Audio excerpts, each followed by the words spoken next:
Each of us wake up one day in a country of a people to a family with yet unknown opportunities based in part on those circumstances. From there, it's chance and a decision tree. And hopefully they're guided in part by our own definition of success and finding meaning and fulfillment in our lives. I'm the fourth generation to have been raised in Berkshire County and have been lucky enough to have seen a version of small towns that thrive in an economy that continues to condense wealth in our largest cities. And this pastoral mindset has allowed my family to instill in us to do what you love, not because you're entitled to it, and not because you deserve it, but because it will light that spark that drives you through year 1, 15, 25 of your career, and makes it so that you continue to seek to become better at your job. My career of sorts in high school was wrestling, and it earned the ability to go to a college that we otherwise, probably not at least responsibly, would have been able to afford. And at this college, Muhlenberg, I received what I believe is a rare liberal arts education, in that it imprinted the requirement that loving what you do is not enough. You have to accept the realities of the marketplace and how it rewards the people for their labor. I could be the best, most passionate mud farmer in the world, but unless I find a way to make it a rare commodity, or find a way to add value that no one else can, the rewards of my labor are not going to be found in my wallet. And it's probably realistic from the chores at home and splitting more axe handles than wood that everyone was better off, or at least safer, if I found a job behind a desk. So, out of college in my first career, my first advice I received is attach yourself to the inbound revenue stream. Pretty dry. But what it means is to find a way to build stability in your career so that you can continue in it. And at this point, I'm thrilled that I've chosen sales. I find passion in it. Most every day, I'm looking forward to going in the morning. And it's these lessons that have guided me on my path so far. Do what you love in a valued field and find yourself a way to be indispensable at what you're doing. But even when you have these things, which it's hard to have them all, let alone at the same time, it's easy to get worn down in that career, to get so that your path is comfortable and worn, and that you don't need to ask questions anymore because you can do it without asking them. Take, for example, this graph here. Both of these companies have $50 million a year in turnover. The company, and both of them, have growth rates pegged to the market 2.2%, average growth rate, profit margin, a healthy enough 9%. The company on the right, though, is taking a chance. They're investing in a sales team with the goal of bending the curve to 4.2%, that little bit of red extra on the top. As a sales manager, when I see this, and I know that our managers want to maintain the same profit margin during that investment period, what I know is that if my sales team delivers 4.1% growth, or if it takes 7 people to deliver that result, or if they can't pivot from maintaining profit to top-line growth or market penetration, then I'm likely in the position where I have to cut costs, which means I have to either pull people off the road and make them an inside sales team, or I have to lay people off and take food off their table. Or worse, they could take that money and reinvest it in a different division. They could put it into marketing. Not that marketing's worse. Or they could put it in a technology that makes it so that, this is falling off, so that they don't have to deliver it in the marketplace with a sales team, but instead they can do it and add value in a new way. Or they could channel it out to third parties. So it's easy to have this loss in joy in your job. And when you compound it with the normal slights of a job, my boss doesn't listen to me, my colleagues aren't supporting me, I don't have the tools to survive in what I do, Not only are you not asking questions, you're seeking ways to get out. But let's keep in mind, I'm a sales manager. This is a global company. There's a lot of perks that help you stay engaged. We have meetings in Germany. We go to Spain for meetings. This one is the one that Cinderella was based off of. You can imagine a dragon up top. My clients are in upstate New York. This is Cornell on a clear day. It's one of the most beautiful in North America. We go back to a different part of Spain for meetings. Abu Dhabi for meetings. Don't worry, this was after it. The computers are fine. And afterwards, we had some points, so we go to not Australia this time, it was Ireland. So don't feel bad for me, but at any time, these jobs have something where you just lose that spark. And it's just not something you're engaged in. August 2016, my father-in-law stumbles, and he starts slurring his words. We blame the alcohol, and we are not completely incorrect, but it keeps getting worse. And he loses motor function, the ability to walk, and strength and general weakness. He goes to Penn Medicine, and his specialist diagnoses him with progressive multifocal leukoencephalopathy, PML. This is a virus that has a 30 to 50% fatality rate in the first 2 months of diagnosis. There is no known treatment, and those who survive have permanent neurological disabilities.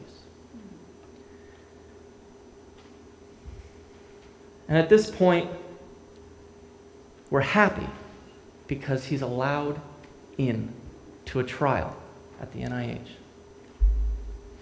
They know the researchers and the neuroimmunology department is doing a study on PML. He's only the 7th person in US history to have been accepted into this trial.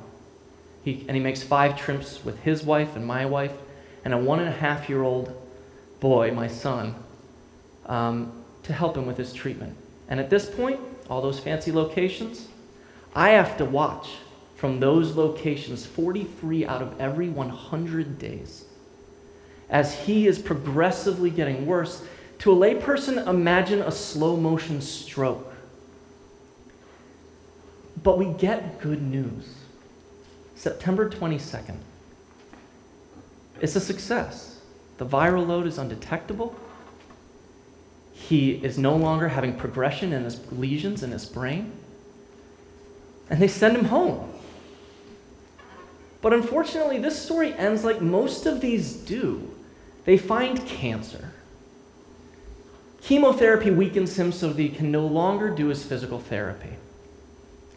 He has further complications and recurring pneumonia, and ultimately he dies on New Year's Eve, 2017. What could have been 2 months was 17 months. His path is shorter, better than it could have been. The NIH might have possibly extended and saved his life. What can you do with this information? What does our path or personal goal or our roots have to do with grieving and emerging from that pain? And I'm actually really embarrassed to say how long it took me to put together. One, I work for one of the largest global researchers, publishers in the world, Springer Nature. And when you look up PML and the JC virus, you find 41,000 articles and counting on this virus and treatment. Two, I manage in part, one of the teams is the North American government sales team. And in that team, 3, my staff manage the NIH library and the research that they support. So I start to dig. And this is insane to say, but this is the favorite part of my job, is looking at the data, seeking trends, trying to get ahead of them, and building solutions based on those trends. And when I look through this mess of numbers, I find this little box.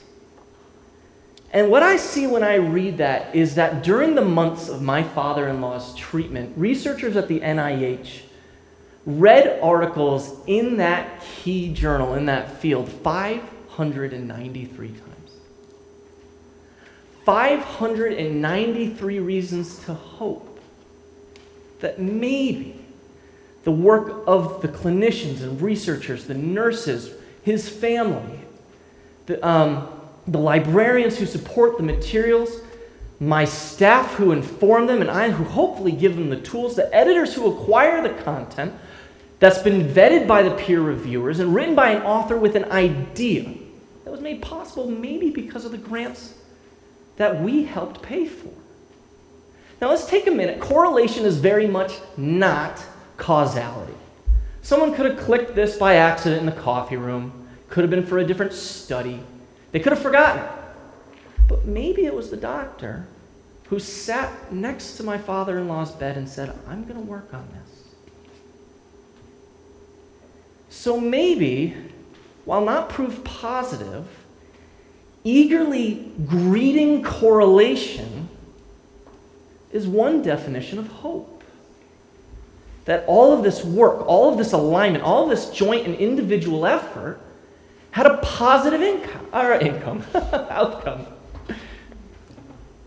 So what?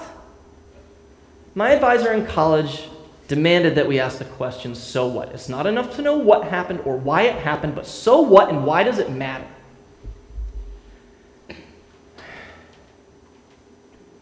So what if I had showed up to my job at 9 a.m., made my budget and gone home? These 593 opportunities of hope wouldn't have been shaken free and had the opportunity to take root. So what?